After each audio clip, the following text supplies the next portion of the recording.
आज की कहानी पुणे से है। 7 अक्टूबर 2009 की रात 9:30 बजे कुछ देर रात को एक शख्स कुछ लोगों के साथ पुणे के येरवड़ा थाने में आता है और कहता है, मेरा नाम अभिजीत पुजारी है। मेरी पत्नी नयना पुजारी अभी तक घर नहीं लौटी। पुलिस अधिकारी अभिजीत को बैठने के लिए बोलते हैं और कहते हैं कि आप विस्तार से बताइए, आपकी पत्नी कहाँ गई थी और कहाँ से गायब हुई। अभिजीत पूरी कहानी बताता है कि पुणे के खराड़ी में एक सॉफ्टवेयर कंपनी है, सिंक्रोन आईटी कंपनी। इसी आईटी कंपनी में नयना पुजारी सीनियर सॉफ्टवेयर इंजीनियर है। 7 अक्टूबर 2009 की शाम इसी कंपनी में काम करने वाली नयना पुजारी अपनी ड्यूटी खत्म करके शाम 8 बजे घर जाने के लिए निकली थी।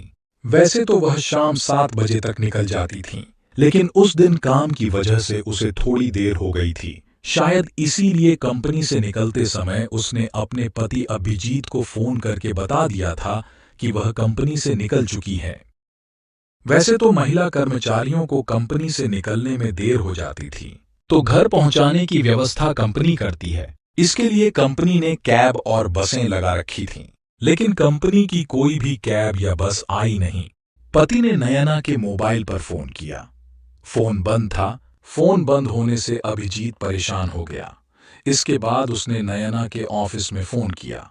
ऑफिस से कहा गया कि नयना तो यहाँ से कब की जा चुकी है। इसके बाद अभिजीत ने यहाँ वहाँ फोन करके नयना के बारे में पता किया, जहाँ जहाँ उसके जाने की संभावना हो सकती थी। जैसे जैसे रात बढ़ती जा रही थी, उसकी चिंता और परेशानी बढ़ती जा रही थी। सब जगह उसने फोन कर लिए थे। नैना के बारे में कहीं से कोई जानकारी नहीं मिली। अभिजीत को समझ में नहीं आ रहा था कि नयना ने सीधे घर आने को कहा था, तो बिना बताए रास्ते से कहाँ चली गईं। उसे किसी अनहोनी की आशंका होने लगी। अब तक उनके कई रिश्तेदार भी आ गए थे। उसी समय मेरे फोन पर मैसेज आया कि एटीएम से 61,000 रुपए निकल गए हैं। मुझे चिंता होने लगी और फिर मैं अपने रिश्तेदारों को यहाँ लेकर आया। पुलिस अधिकारी ने उसकी गुमशुदगी की शिकायत दर्ज कराई। थाना येरवड़ा पुलिस ने उसी समय नैना का हुलिया बताकर पुणे के सभी थानों को उनकी गुमशुदगी की सूचना दे दी। करीब 2 दिन बाद किसी व्यक्ति ने पुणे के थाना खेड़ पुलिस को सूचना दी कि राजगुरु नगर के वन विभाग परिसर में जारेवाड़ी फाटे के पास गंदे नाले में एक महिला की लाश पड़ी है। सूचना मिलते ही थाना खेड़ पुलिस मौके पर पहुंच गई। लाश देखकर पुलिस को यह अंदाजा लगाते देर नहीं लगी कि येरवड़ा पुलिस ने जिस युवती की गुमशुदगी की सूचना दी है, यह लाश उसी की हो सकती है। थाना खेड़ पुलिस ने इस बात की जानकारी थाना येरवड़ा पुलिस को दी, तो थाना येरवड़ा पुलिस अभिजीत को लेकर घटनास्थल पर पहुंच गई। अभिजीत के साथ उसके कुछ रिश्तेदार भी थे। लाश का चेहरा भले ही बुरी तरह कुचला था, लेकिन लाश देखते ही अभिजीत ही नहीं, उनके साथ आए रिश्तेदार भी फूट फूट कर रोने लगे। इसका मतलब वह लाश नयना की ही थी। शव की पहचान हो गई थी। तो पुलिस ने घटनास्थल का बारीकी से मुआयना किया, लेकिन वहां से पुलिस को कोई भी सुराग नहीं मिला जिससे पुलिस नयना के हत्यारों तक पहुंच पाती। इसके बाद पुलिस ने घटनास्थल की औपचारिक कार्रवाई पूरी करके लाश को पोस्टमार्टम के लिए भिजवा दी। पुलिस अभिजीत से पूछताछ करती है कि नयना जब घर से निकली थी तब उसने ज्वेलरी पहनी थी। तब अभिजीत ने कहा उसके पास बैग और मोबाइल था। बैग में छोटी मोटी जरूरत की चीजों के अलावा डेबिट क्रेडिट कार्ड भी था। इस सब के अलावा नयना ने सोने की चूड़ियां, बाली और मंगलसूत्र पहने थे। उसका मोबाइल और बैग तो गायब ही था, उसके साथ उसने पहने हुए गहने ये सब भी गायब थे। इससे पुलिस को यही लगा कि किसी ने उसकी हत्या लूट के इरादे से की होगी। इस मामले में जांच और गहरी होती गई, लेकिन नयना की हत्या के पीछे का रहस्य और भी गहरा गया।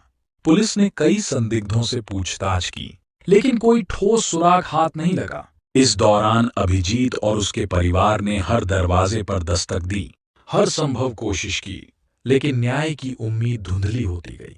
पुलिस ने इस केस में कई विशेषज्ञों की मदद ली, कई बार घटनास्थल का निरीक्षण किया और नयना के जीवन के हर पहलू को खंगाला। पुलिस ने नयना के सहकर्मियों दोस्तों और जान पहचान वालों से पूछताछ की, लेकिन किसी के पास भी कोई ठोस जानकारी नहीं थी। नयना के आखिरी कुछ घंटों की सीसीटीवी फुटेज भी खंगाली गई, लेकिन उसमें भी कुछ खास नहीं मिला। समय बीतता गया और केस ठंडे बस्ते में चला गया। लेकिन अभिजीत ने हार नहीं मानी। वह लगातार पुलिस पर दबाव बनाए रखता और हर नई जानकारी के लिए तत्पर रहता। लेकिन जब नैना की पोस्टमार्टम रिपोर्ट आई तो मामला ही उलट गया। पोस्टमार्टम रिपोर्ट के अनुसार नैना के साथ सामूहिक दुष्कर्म हुआ था। अब पुलिस को समझते देर नहीं लगी कि नैना की हत्या लूट के लिए नहीं, बल्कि दुष्कर्म के बाद की गई थी, जिससे दुष्कर्मियों का अपराध उजागर न हो। पोस्टमार्टम रिपोर्ट के बाद नयना पुजारी के अपहरण, सामूहिक दुष्कर्म और लूट का मुकदमा दर्ज कर पुलिस ने आरोपियों की तलाश शुरू कर दी। यह ऐसी घटना थी जिसने सबको झकझोर कर रख दिया था। दूसरी ओर उन महिलाओं के मन में भी डर समा गया था जो नौकरी करती है, क्योंकि किसी के साथ भी ऐसा हो सकता था। पुलिस ने नयना के हत्यारों तक पहुंचने के लिए जांच उनकी कंपनी से शुरू की। पूछताछ में पता चला कि उस दिन नयना बस से घर नहीं गई थी। पुलिस को यह भी पता चला कि नयना के एटीएम कार्ड से पैसे निकाले गए थे। पुलिस ने वहां की सीसीटीवी फुटेज निकलवाई तो उसमें जो फोटो मिले, उसके आधार पर पुलिस योगेश से पूछताछ करने उसके घर पहुंची, तो वह घर से गायब मिला। आखिर पुलिस ने 16 अक्टूबर 2009 को उसे गिरफ्तार कर लिया। थाने लाकर पूछताछ की गई तो उसने अपना अपराध स्वीकार कर लिया। योगेश राउत ने एक कहानी बताई जिसे सुनकर हर पुलिस भी दंग रह गई। ये कहानी हैवानियत की थी। नयना हर रोज सुबह 7 बजे ऑफिस के लिए घर से निकलती और शाम 7 बजे तक घर आ जाती थी। वह अक्सर कंपनी की बस का इस्तेमाल करती थी, लेकिन कभी सार्वजनिक साधन से भी आती थी। 7 अक्टूबर 2009 को 8 बजे नयना की ड्यूटी खत्म हो गई, लेकिन उस दिन कोई कैब नहीं थी, इसलिए नयना घर जाने के लिए बस का इंतजार करने लगी। बस आती उससे पहले ही उनके सामने एक कार आकर खड़ी हुई। वह कार योगेश राउत की थी, जो कंपनी में ड्राइवर की नौकरी करता था। नयना उसे पहचानती थी, इसलिए जब योगेश ने बैठने के लिए कहा तो नयना उसमें बैठ गई। जब नयना कार में बैठी तो योगेश ने कार को नयना के घर की बजाय राजगुरु नगर की ओर मोड़ दिया और रास्ते में 2 मित्रों को भी कार में बिठा लिया। उनके नाम थे महेश ठाकुर और विश्वास कदम। ये दोनों भी कंपनी के ही कर्मचारी थे। महेश ठाकुर जरूरत पड़ने पर यानी बदली पर कंपनी की गाड़ी चलाता था और विश्वास कदम सुरक्षा गार्ड था। ये दोनों भी कंपनी के ही कर्मचारी थे, इसलिए नयना ने कोई ऐतराज नहीं किया। लेकिन जब कार चली तो योगेश ने उसे उनके घर की ओर ले जाने के बजाय राजगुरुनगर बाघोली की ओर ले जाने लगा। नयना ने उसे टोका तो योगेश ने उनकी बात को अनसुना कर दिया। जब नयना ने फिर से पूछा कि कार तुमने यहाँ क्यों लाए, मेरे घर का रास्ता ये नहीं है, तो इस पर योगेश ने कहा कि उसे अपने एक दोस्त को पिक करना है। योगेश ने उसी वक्त अपने दोस्त राजेश चौधरी को बुलाया और उसे बैठाकर कार खेड़ की ओर मोड़ दी। तो नयना को शक हुआ, तो तब नैना ने योगेश को डांटा और वापस जाने को कहा तो योगेश के दोस्तों ने उसे पकड़ लिया और चाकू की नोक पर चुपचाप बैठने को कहा। नैना को उसके इरादे समझ आ गए। वह रोने लगी और उससे विनती करने लगी कि उसे जाने दे। लेकिन वे उसे क्यों जाने देंगे? वे तो इतने दिनों से इसी मौके का इंतजार कर रहे थे और उस दिन उन्हें मौका मिल गया था। चाकू की नोक पर सभी ने चलती कार में ही बारी बारी से उनके साथ दुष्कर्म किया। एक सुनसान इलाके में कार खड़ी कर नयना का डेबिट कार्ड छीन लिया और चाकू की नोक पर नयना से डेबिट कार्ड का पिन कोड भी उगलवा लिया। इतना ही नहीं, हैवानों ने नयना के बैंक खाते से डेबिट कार्ड के जरिए 61,000 रुपए भी निकाल लिए। नैना इन पापियों के सामने खूब रोई गिड़गिड़ाई, पर उन्हें उस पर जरा भी दया नहीं आई।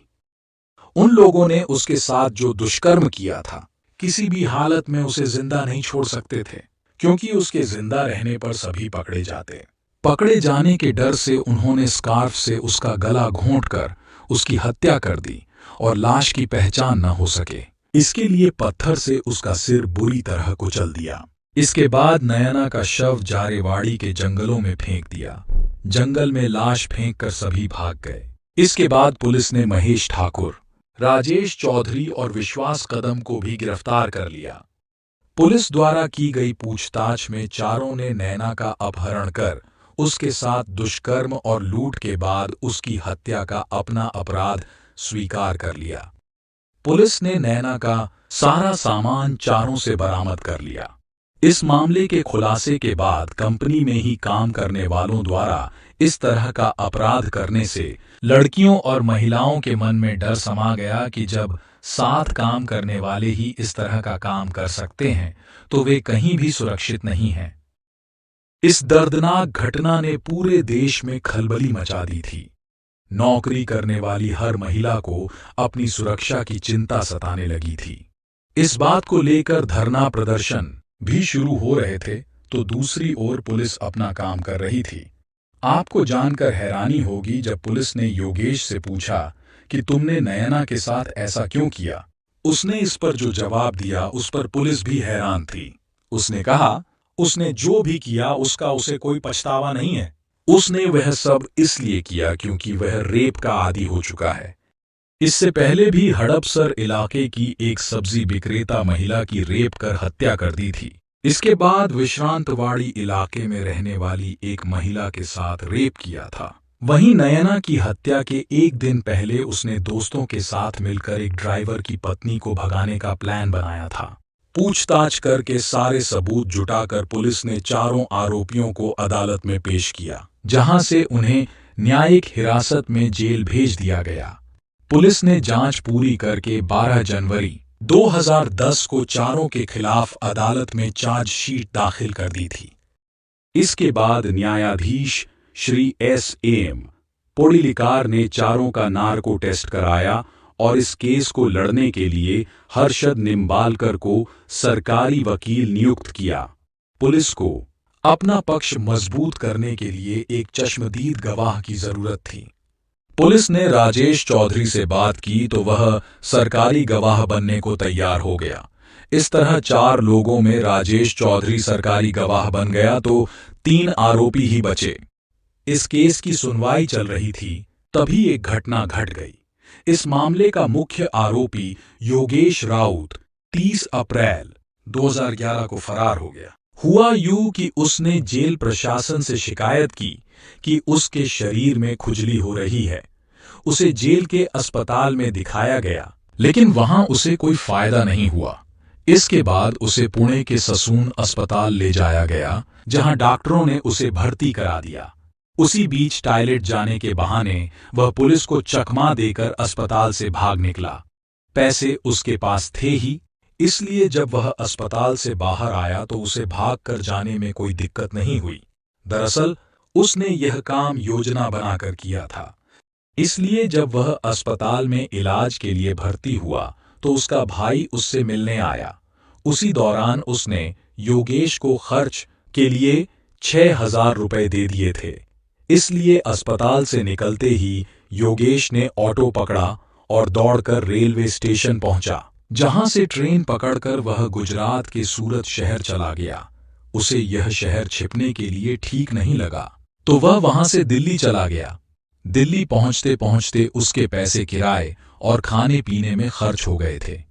पैसों के लिए उसने दिल्ली में काम की तलाश की लेकिन बिना जान पहचान के उसे वहां कोई ढंग का काम नहीं मिला। नौबत भूखे मरने की आई तो वह अमृतसर चला गया, क्योंकि उसे पता था कि अमृतसर के स्वर्ण मंदिर में लंगर चलता है, इसलिए उसे वहां खाने की चिंता नहीं रहेगी। अमृतसर में उसे खाने की चिंता नहीं थी, लंगर में खाने की व्यवस्था हो ही जाती थी। खाना खाकर वह दिन भर इधर उधर घूमता रहता था। इसी घूमने फिरने में उसकी दोस्ती उत्तर प्रदेश से वहां काम करने आए लोगों से हो गई। उनकी जान पहचान का फायदा योगेश को यह मिला कि उसे एक होटल में नौकरी मिल गई। इस तरह खाने पीने और रहने की व्यवस्था तो उसकी हो ही गई थी।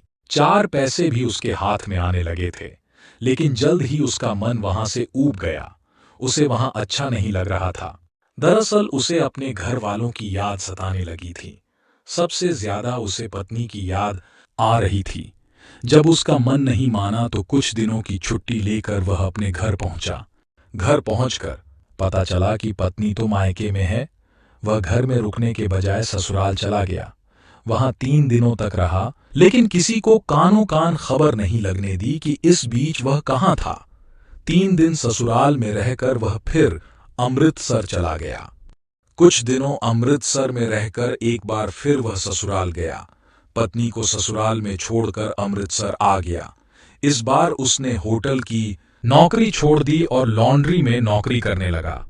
उसने यहाँ अपना नाम अशोक कुमार भल्ला रख लिया था। इसी नाम से उसने अपना राशन कार्ड, पैन कार्ड और ड्राइविंग लाइसेंस भी बनवा लिया था। इस बार वह पत्नी को लेकर शिरडी के साईं बाबा के दर्शन करने गया। पुलिस को गुप्त सूचना मिली और उसे मई 2013 को शिरडी से गिरफ्तार किया। जब उसे पूछा गया, तुम हॉस्पिटल से भागे कैसे? तुम्हारी किसने मदद की? तब योगेश यादव ने कहा, यरवड़ा जेल के डॉक्टरों ने उसकी मदद की। योगेश ने बताया कि मामले की सुनवाई के दौरान उसने अपने भाई से पैसे लिए थे। फिर उसे इस मामले में दूसरे आरोपी नितिन मोढ़ा को दिए थे। उसने अपने सहयोगियों की सहायता से वे पैसे जेल में डॉक्टरों को दिए। उसके बाद एक डॉक्टर ने उसका स्वास्थ्य परीक्षण किया और उसके खुजली से पीड़ित होने की झूठी रिपोर्ट बना दी। साथ ही जेल प्रशासन को उसे अस्पताल में भर्ती कराने की सलाह दी।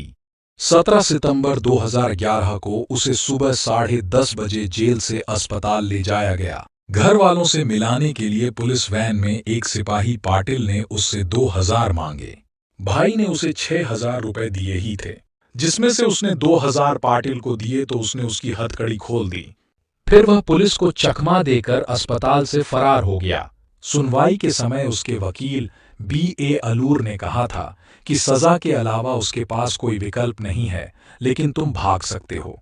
नयना की हत्या के करीब 8 साल बाद न्यायाधीश L.L. येनकर ने आरोपी योगेश राउत, महेश ठाकुर और विश्वास कदम, इन तीनों को दोषी पाया और फांसी की सजा सुनाई। वहीं गिरफ्तार किया गया चौथा आरोपी राजेश चौधरी सरकारी गवाह बन गया, जिसे कोर्ट ने निर्दोष बरी कर दिया।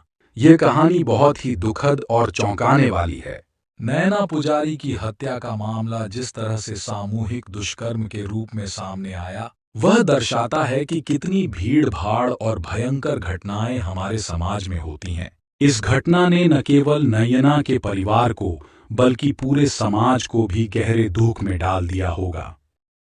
इसके बाद भी अभिजीत की लड़ाई और पुलिस की जांच से इस मामले को सुलझाने का प्रयास दर्शाता है कि न्याय की ओर हमेशा प्रयासरत रहना चाहिए। यह कहानी बहुत गहराई से इस बात को दिखाती है कि जिंदगी में हमेशा सतर्क रहना और सुरक्षित रहना कितना महत्वपूर्ण होता है। यह भी दिखाता है कि जब भी किसी महिला के साथ सामूहिक दुष्कर्म या हिंसा का सामना होता है, तो उसकी सुरक्षा और समाज में उसकी स्थिति को समझना और समर्थन प्रदान करना बहुत जरूरी होता है। इस कहानी से यह भी सीख मिलती है कि अपराधियों को सजा दिलाने में पुलिस और समाज की सक्रिय भागीदारी कितनी महत्वपूर्ण होती है। यह भी दिखाता है कि समाज में ऐसी घटनाओं के खिलाफ जागरूकता और सशक्त उत्तरदायित्व लेना जरूरी है, ताकि इस तरह की घटनाएं रोकी जा सकें।